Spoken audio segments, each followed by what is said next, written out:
It is Friday, June 20th. Let's talk PlayStation. Welcome back, everyone, to another Gex episode of LTPS. As per usual, let's begin with our PS Plus reminder. The June PS Plus Essential games are still live on PSN. Add those to your library. And also PS Plus Extra and Premium. The June lineup is now live on PSN as well. And that also means we have some games that will exit the game catalog in about a month's time. Which, for this time around, we only have 6 games leaving, so not a huge mass exodus, but still some fairly high-profile stuff. Dying Light 2 is a great game. Crisis Core Final Fantasy VII Reunion. You've got Remnant 2, Mountain Blade 2, Bannerlord, Vampire the Masquerade, Swan Song, and then for PS Plus Premium, Job Simulator, the PS VR2 version. So yet again, another PS VR2 game leaving the premium games lineup. So there's not many VR2 games left, unfortunately, so that's still getting worse and worse. But we can jump into our first news story here, a very brief one, which is we have another Taiwan rating for what we assume is a classic game coming to PS Plus Premium at some point, and probably you'll be able to buy this game separately, but it is Legacy of Kain Defiance, the PS2 game, so that was rated in Taiwan for PS4, PS5. We already had Blood Omen, and then the recent last year release of Soul Reaver 1, 2 remastered, so with certainty we're probably getting Legacy of Kain Defiance somewhat soon, which I would imagine is maybe in the next 1 or 2 months. Usually these Taiwan ratings are not too far behind when they go live on PSN. Moving on to some Death Stranding 2 news, where we have a lot going on here. The game is coming out soon, so as a reminder, the review embargo lifts on Monday, so that's when all the reviews will come out for the game. But in the meantime, if you are buying the sequel, then it's always good to have a refresher on the story, especially for a story that is kind of convoluted and maybe very hard to remember, so you have a few options out there. Now, I would always recommend an independent that's done a much deeper lore drop video, but if you want something a bit more brief, then PlayStation did put out their own video, which is about 6 minutes long, so very brief. It just includes some of the major cutscenes, and that will get you brought up to speed on the events of DS1, which will of course lead into DS2. For our other DS2 news story, we can mention that very similar to the playtesting news story from previously, where the marks were very high and it seems like people were really enjoying the game internally, those sort of mock reviews, and that was actually a problem for Kojima. I guess it was so much a problem that they decided to change certain elements of the game. This is very ambiguous as far as like what they did change, but we're hearing from Woodkid, the artist that was working on the game, when speaking with the Rolling Stones, that about halfway through working on the game, Kojima said they have a problem, which is playtesters were enjoying the game more than he wanted. So, quote, "I'm going to be very honest. We have been testing the game with players, and the results are too good. They like it too much. That means something is wrong. We have to change something. If everyone likes it, it means it's mainstream. It means it's conventional. It means it's already pre-digested for people to like it, and I don't want that. I want people to end up liking things they didn't like when they first encountered it, because that's where you really end up loving something." You know, that's one of those quotes where it kind of has two ways where people will look at that. And the thing that definitely always comes with the Kojima territory is that air surrounding him of, oh, that's such a pretentious thing to say. You know, it's like such an eye roll moment, because Kojima is one of the most well-known game designers and game directors, and so I can certainly understand where a lot of people come from when, let's say, they've tried their games, they don't like them, and so when they hear these quotes, oftentimes maybe unsolicited in a circumstance like this, where you're watching this video, and you just go, oh my god, I can't believe this guy is saying something quite like that. And that's fair.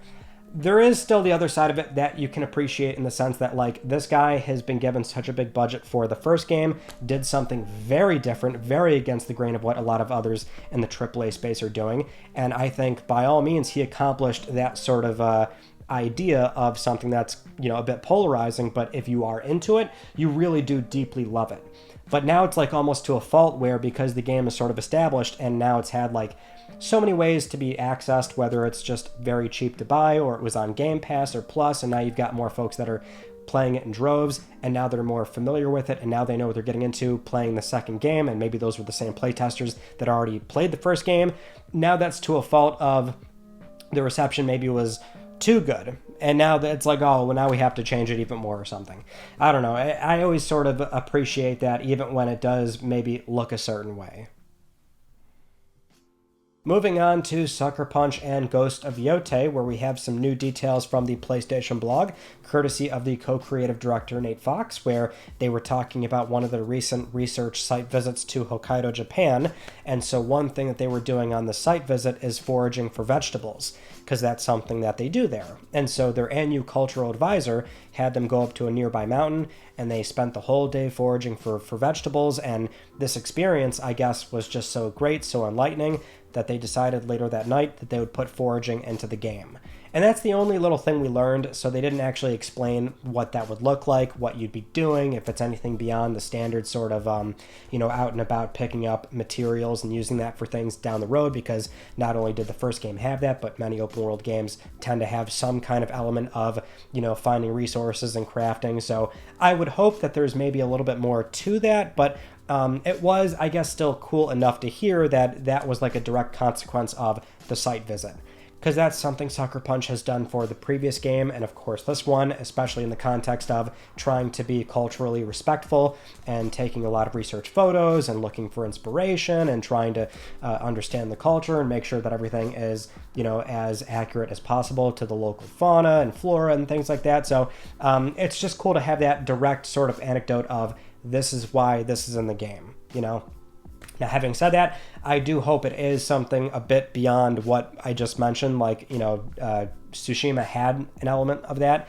I mean, many open world games do, which is just picking up these materials that are, scattered about the world. I mean, oftentimes it can be, I don't know, I guess tedious. It depends on who you ask. They don't bother me per se, but it is sort of by the books for an open world game. So I would think that for foraging for vegetables, maybe there's something a little bit more that they're not quite telling us just yet. But it is still neat to know that this was something that they really enjoyed in the field, and they want to try and incorporate that into the game. That maybe, hopefully, is something new and different.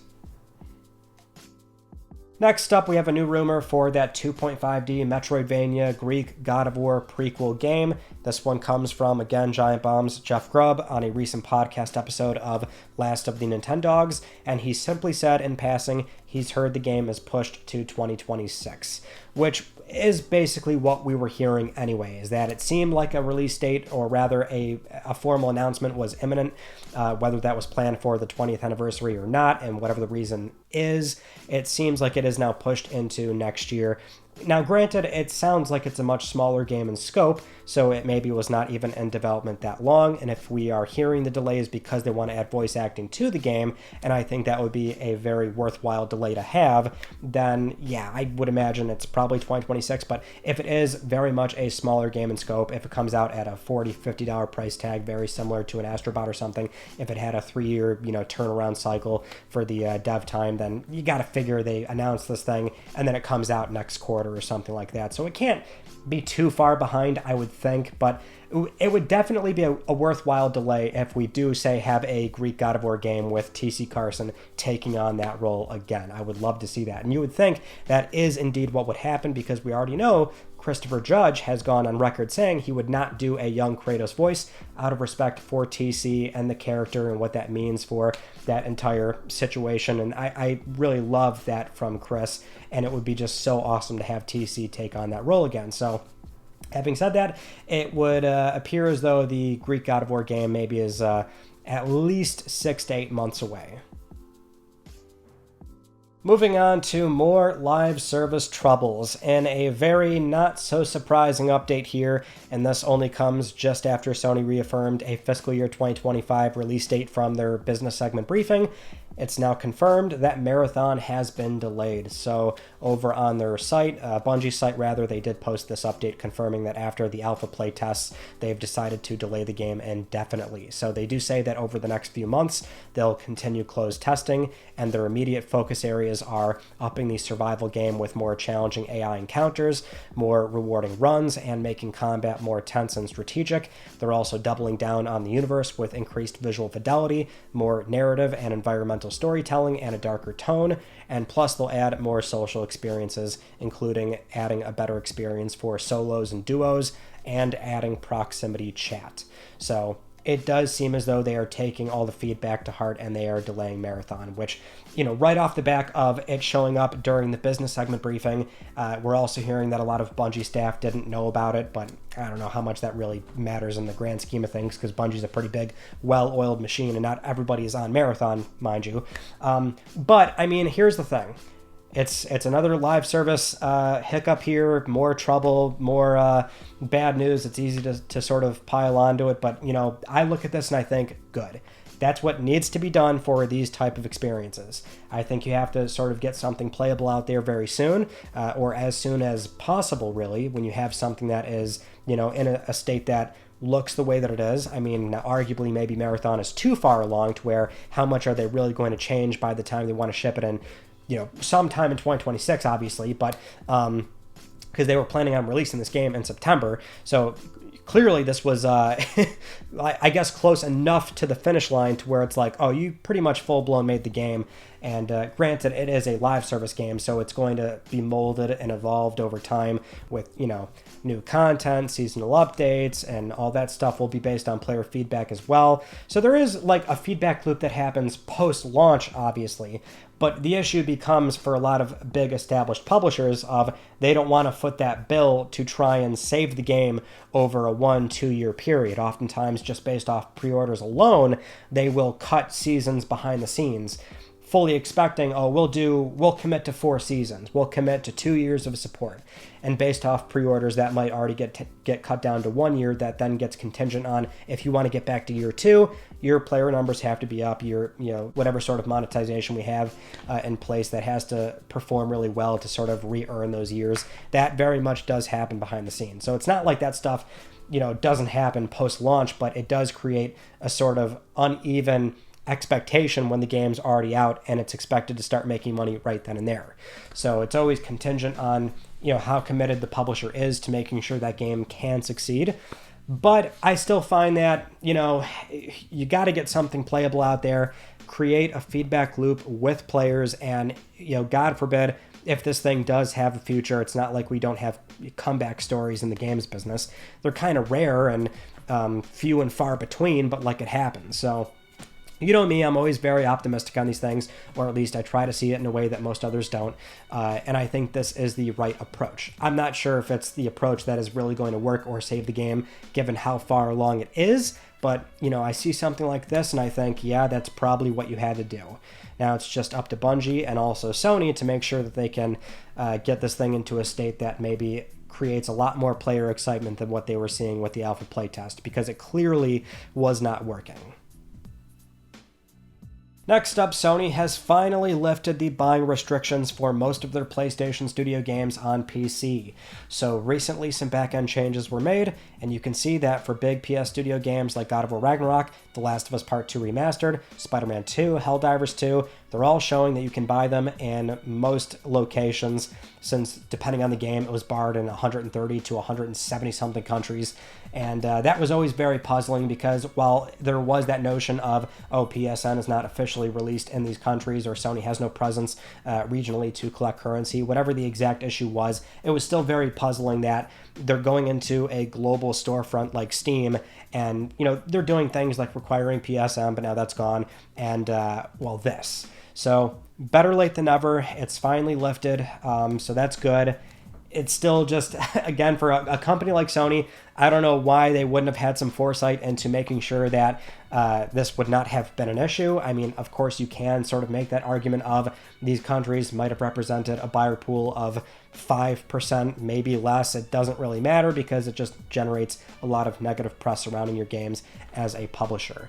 And I'm not so sure the whole any press is good press stands up here when it just looks a certain way to the buyer.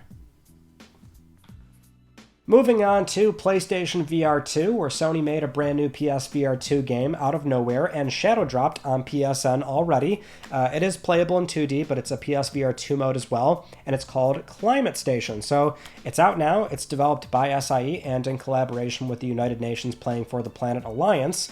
And so Climate Station is this sort of interactive simulator that you can explore. You can play around with the globe and zoom into climate events and see real scientific data or different climate scenarios. There's There's also this cool time lapse you can view for the weather by year to see cloud formation, storms, and in progress seasons, notable climate change impacts, and also projections. It's a really interesting interactive sort of not game, to be fair. It's very much a sort of client that you can explore and just mess around with, but it is very neat. And I love how this is, and many people made this association like right away when this trailer dropped, but it feels very much like a PS3 thing, you know. And I think people initially go, oh, life with PlayStation or folding at home, which are definitely similar-ish, I guess, adjacent sort of initiatives of like what Sony would have done maybe 15 something years ago. I mean, for all intents and purposes, life with PlayStation was a weather app, which had folding at home at that point baked in after folding at home was its own client for a little bit. But this is also really interesting. I kind of love that this came out of nowhere. It's really neat to mess around with. And hey, if you do have PSVR2, I think that is how you should mess with it, because it is really neat to experience that way. And so love these little initiatives that Sony does on very rare occasions. Wish they did a lot more of them. Next up, Borderlands 4 is indeed confirmed as a $70 USD video game. So after all that back and forth and controversy with Randy Pitchford making comments that he really did not even need to make, even though he's very truthful and to a fault, because he's going to say things that feel very out of touch and don't sit right with customers about if the game is or is not 80. And he was being truthful as far as like he does not set the price. That's fair. It's just so funny that after all that, the game is indeed 70. But here's the thing. It's 70, and as we see with most other big games, there are more expensive editions you can buy, and so their average selling price probably will be above 70, which is still what the publisher does want. So there is a $70 base copy, but you can also get a deluxe edition for $100 or the super deluxe edition for $130, and that super deluxe one will include the 4 post-launch DLC packs. That is definitely the trend, though. I mean, despite some base games going up to 80 this holiday season, and I'm sure we'll see more and more of those as they eventually get confirmed, but you've always got these deluxe editions, which oftentimes do sell very well, so they get their average selling price up to that 70 plus mark, and people are okay with it. Moving on to The Witcher 4 and that very impressive technical demonstration at 60 FPS on a base PS5, we're hearing from CD Projekt Red that is indeed what they were looking to do on the final game by leading development on PlayStation 5, or at least on console is how they were phrasing it. But we recently heard this from a new interview that the team members at CD Projekt Red had with Alex Battaglia from Digital Foundry. And so Alex asked about the recent demonstration and why they chose to use PS5 and target 60 FPS. And they responded by saying that yes, while they used to focus on PC first and then scaled down, that did not really work out well for them with Cyberpunk 2077 on PS4 as an example. So now it's a conscious choice of targeting console hardware first and hit 60 FPS. So they really do want to hit that 60 FPS target on console, and that is how they're choosing to achieve that, which is leading development on console. I would assume it's going to be leading development on PS5, just given the context of, well, even like prior generations, usually the console that's selling the best, it's almost always like the lead development on PS2. A lot of developers would lead development on 360 back in the day. So I would figure PS5 is probably what they're doing with that context. And also they had this demonstration on a base PlayStation 5. So that is very encouraging to hear, though. And yeah, it sounds like they really sort of took that to heart, which was the shoddy performance of Cyberpunk 2077 on PlayStation 4 and Xbox One. The game was in very rough state, and that was such a high-profile thing at the time where Sony even got involved and honored all refunds from Cyberpunk, delisted it from the PlayStation Store. That was a huge deal. So as far as a partner and them wanting to make sure they put out a good console experience, it's great to see. I mean, CD Projekt Red is also one of the few studios that has historically always been a PC-led development studio first. A lot of other big established studios, they do lead on console almost always. So it's good to know. I mean, I think it would be still hard pressed for them to make something that looks as good as that more controlled environment tech demo was, because that was the big caveat. It wasn't exactly the Witcher 4 gameplay, but it is representative to a point of what they would like to achieve, ideally. Now, again, it's not going to look exactly like that, but it is still something that you can look at and go, man, I hope it looks close to that. Moving on to a very big acquisition rumor, which, as always, take this with a very small grain of salt. These kind of rumors are almost always not genuine because they're just so hard to hear about that far ahead of time for what is such a very large transaction that is seemingly very far away. But we did have a report about this that gained a lot of traction in the gaming community, so we'll at least humor it for the time being, which is this recent report from SC Scoops, which they're mostly known for wrestling news, I guess. So the credibility is really unknown here, or not unknown. I've heard and seen from others that they can get genuine scoops in that specialty, which is wrestling news, and that can be adjacent from the networks. So that's according to their sources and how they've gotten to this report. But they are saying that Sony is considering a purchase of the new WDB Streaming and Studios company, which WB is splitting off into two companies, and so the spin-off company is expected to finalize by mid-2026, and so Sony would be looking into acquiring that for HBO Max, the associated IPs, and the gaming assets. Now, we also have a report from Variety about how Warner Brothers Games and how they're trying to restructure into 4 key franchises, that being Harry Potter, Game of Thrones, Mortal Kombat, and the DC Universe. Now, the big thing here is that most of the debt apparently these companies are carrying is going to go to the WB cable side. So the new studio is going to look a lot more attractive to a buyer like Sony, where they should have minimal debt. Now, obviously, WB has also been going through a mountain of issues on the gaming side, with the cancellation of the Wonder Woman game, Suicide Squad being a commercial failure, Multiverses getting shut down. But, you look at the studios they do have, like TT Games, so that's the Lego stuff, Rocksteady Studios for Batman, NetherRealm Studios for Mortal Kombat. You've got Avalanche Software with Harry Potter, and then Portkey Games, WB Games Montreal. There is, stuff there. And if you recall, we had a rumor like this 2-3 years ago or something, which was the same thing, WB Games, and is Sony looking to bring on that kind of big portfolio of studios. This is a report that, I saw and I thought, oh, okay, this again, but again, to humor it, it's like, okay, there's sort of two directions I initially went here, which is, of course, this is not happening, this is silly, or maybe, like, the report is genuine just in the sense that, like, sure, they're interested. That's kind of how these things always work. Maybe there's definitely conversations happening between Sony, WB, and then a lot of other interested parties, and some other buyer might step in. It's not like Sony wouldn't be interested to a degree, right? I mean, because there's other things here at stake, which is the streaming service or the valuable IPs.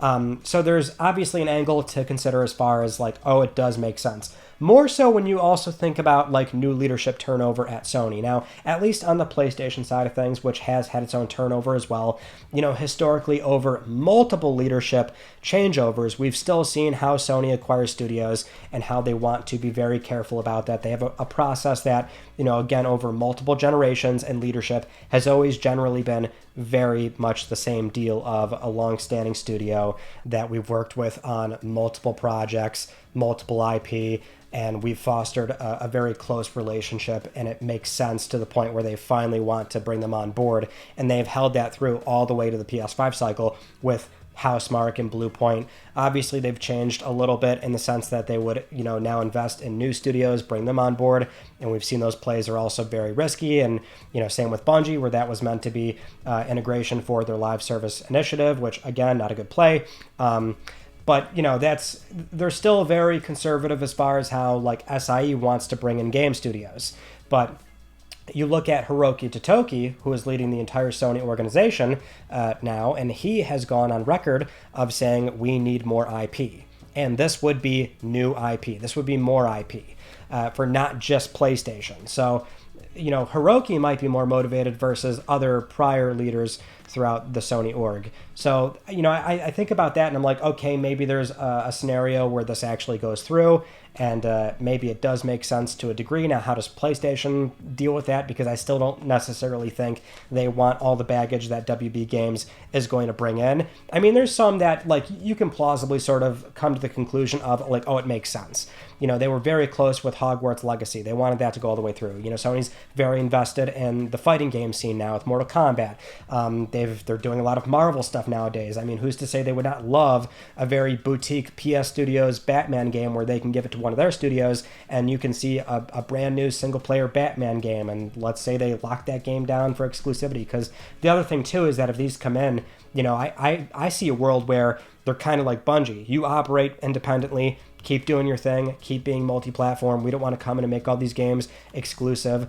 I would even be like, I wouldn't even be shocked if they are not even remotely like, well, they would be tied into PlayStation Studios to a degree or something, but like, would it really blow me away if they also are allowed to be independent and they're actually operating under Sony Music or something weird like that? You know what I mean? Like, it's just, I'm sort of piecing together where this would work, how it would play out, and there are, I guess, two angles to consider where, like, yeah, I could see it happening. Also, I see it very much not happening because it's not really the play that SIE has done previously. But it's not really an SIE play when you consider everything that's at stake here. But this would still be a very expensive acquisition, and it's still a report that is very hard to give some credibility to outside of, I'm sure Sony is interested to a degree. Will they do it is another thing. So with that in mind, that's the big acquisition rumor, and we'll see. As we often say, we will see. This one, though, there's a big asterisk on that. Moving on to some more next-gen console news where we've had a lot going on here. We've got PS6 rumors, the portable PlayStation, Nintendo Switch 2 just came out, and now we have Microsoft making the most formal announcement so far for their next-gen plans. And so they said a lot in a very short amount of time, because what happened was Xbox released a 1-minute video where the president of Xbox, Sarah Bond, announced that Xbox and AMD are continuing their collaboration and entering a strategic multi-year agreement to co-engineer silicon across a portfolio of devices, including next-generation Xbox consoles. They're also committing to a deeper level of visual quality, deeper and richer gaming experiences enhanced with the power of AI, while maintaining compatibility with the existing Xbox library. And most notably, Bond says you won't be locked to a single store, and they're working closely with the Windows team to ensure it's the #1 platform for gaming.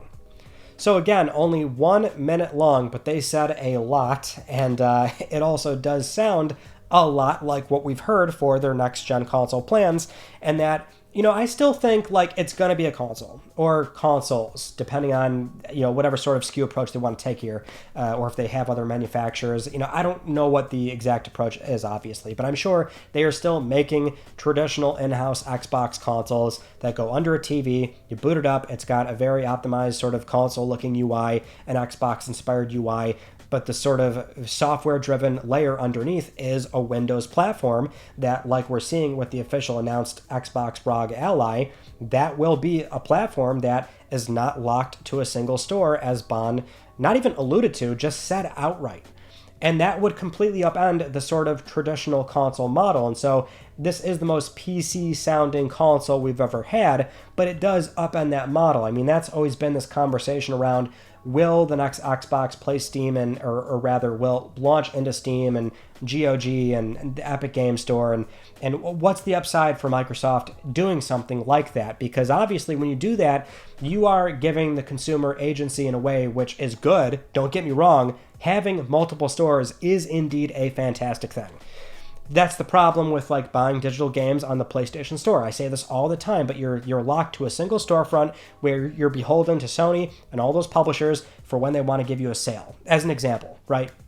So it's not a bad thing, but it like that upends the model for Sony in that case, or for Microsoft, which is you're cannibalizing your own store. They collect 30% on every game they sell on the Xbox Store, allowing somebody to go buy the game somewhere else completely sort of cancels out the model there, or the console subsidy model. So, there's already been some discussion surrounding how is Microsoft going to approach this, and what does this path look like for them if they maybe take this very calculated different path of, well, obviously what we've been doing for 4 generations now, 5 generations, it's like this stuff isn't working for us. We have to do something different. And what does that look like for us going into our 5th gen? Well, clearly we're not selling a lot of Xbox consoles. We can't necessarily do the volume that a Sony does. So maybe the path here that we take is blending, the console and PC model, just going strictly software-based with Windows, and really facilitating a more high-end box that's how we make our money, right? I mean, obviously, we want to do Xbox Play Anywhere. We want to do Game Pass. We want to be service-driven, and that, I think, goes without saying. But as far as what it means to sell the console itself, it probably has to make money right off rip, because that is what has been typically the norm for the high-end marketplace. And even this was something Nintendo did in much older prior console cycles, even though Nintendo typically does like to make money on hardware right away. But the model is you are willing to take a loss on the consoles you sell because you're going to make that up in software sales, accessories, things like that. And nowadays it's so much more lucrative because of the storefronts, right? But if you're going to sacrifice that, or have the possibility of sacrificing all that money, that 30% cut on every game sold on the Xbox store, you have to make the money somewhere else, and that is probably going to be services. And at least for the box that they're selling, they're okay with it being super low volume, and it probably would be very expensive. At that point, it would be in that ROG Xbox Ally X territory of $800, $900 something dollars, which might seem insane for some people, but there is that on paper sales pitch of, well, you can access any store on this. And you've got Xbox Play Anywhere, and you can access Game Pass, and we do have a compatibility layer where all your software is brought forward. And so, if anything, I think that's kind of what they maybe should do, if only because it is so different from what Sony has been doing. And they've got this clear landing strip. They're the console to get, and they're probably still going to be that console for PlayStation 6, because we now know, we've heard from both companies, one is saying a lot more than the other. But I mean, Sony just also said this during their business segment briefing. They're looking at what Microsoft is doing. They're saying that's great for them. We're kind of going to stick to the traditional console model. PlayStation 6 is top of mind. That's the big headline that came out. And top of mind for Sony probably is a semi-affordable box that will be subsidized, maybe to a degree, maybe not. Maybe Sony also doesn't care to subsidize anymore because there's going to be a super long cross-gen period, so there's no pressure to buy a PS6 right away. There's so many ways to talk about it and consider how it will play out, but I think it might be fair to say that if one company is willing to cannibalize their own storefront, they're going to have to make up ground somewhere else. That's likely services, and that's likely also the cost of the box itself, if that is indeed what we're looking at for the next Xbox. Next up, we have another Shuhei Yoshida interview, but this time he was speaking with former Nintendo employees, that being Kit and Krista, which I'm sure some of you might know of them as well, because they left Nintendo, 2 years ago now at this point? They've actually been former employees for quite a bit, doing their own thing, and they've always been very insightful with what is a very secretive company, and so there's always been a lot of cool stuff coming from them. But they sat down recently with Shuhei, and so you've got former Nintendo and Sony employees, being able to talk more openly about things, and so it's a really cool interview. The thing that a lot of people are talking about right away is what Shuhei gave or said as far as what Sony internally considers as competition. And I think this was always sort of known here, but you've got Shuhei definitely airing it out. And so Shuhei did reveal that internally throughout the years at Sony, during presentations and analysis of the market and the competition, it's usually just PlayStation versus Xbox because they are similar in terms of performance and target audience. He said straight up, Nintendo was just not ever there.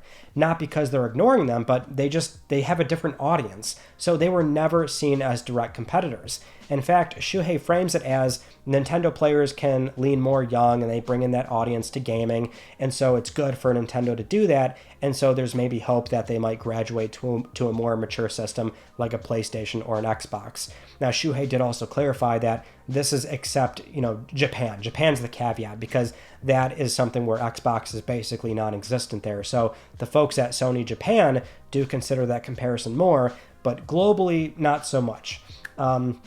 Which it's really cool to hear Shuhei say that, because that is something like, even on this channel, I've said that plenty of times, right? Like, Nintendo is not seen as a direct competitor in the traditional sense. Although nowadays, and this is like really important in this climate of like past the 2020s more or less, anything that keeps people off of PlayStation is going to be seen as competition. So that includes other gaming platforms, but that includes Netflix, Hulu, it includes TikTok, where people are spending their time, just to add that little caveat there. But like over the years, it's always something that's been said, but people do like to always chime in and say not so much, because they prop up numbers for Nintendo hardware and their game software, and they try to look at install base, and they always try to frame it as Nintendo and Sony are directly competing. But it's I think there's more nuance to it. I've always said, like, yeah, they probably don't consider them direct competitors in the way that I think you think it is. Right now, you've got somebody that is a very senior former employee from Sony saying very much what I think most rational people suspected. But again, it was a really funny and just fun, like cool conversation to hear from these three. So that's something where I wholeheartedly recommend to listen to the whole thing. Shuhei's still out there doing a lot of talking, and every so often we do get another really cool story from him. Now, with all that said, it is time for Let's Talk Plus, the weekly Let's Talk PlayStation giveaway, where one of you can win a $10 PSN code. I would like to congratulate this viewer right here. I'll be contacting you very soon via email or X. And if you would like to win a $10 PSN code, it is so simple. Follow the link down below, enter the Gleam giveaway, and supporting this channel, a number of ways can gain you an entry, and I'll announce the winner next week, because I'm trying to help pay for your games. Those are all the stories from this past week that I wanted to talk about with you all. And our Tuesday video was a IRL vlog going to my buddy Rob's store, his retro game store. I love going there. He's got so much cool stuff. And so recently I did some shopping. I checked out his beautiful PS1 kiosk that he just got in. And so I've seen the requests, more IRL vlogs. We'll try and do more of those whenever they make sense for me, because that often doesn't really happen. But we did that.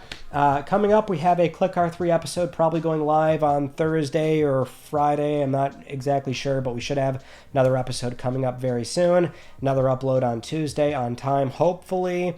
And that is pretty much it. So that concludes this week's episode of Let's Talk PlayStation. I'm Ryan Panecki. Thank you all so much for talking with me, and I will see you all next Friday.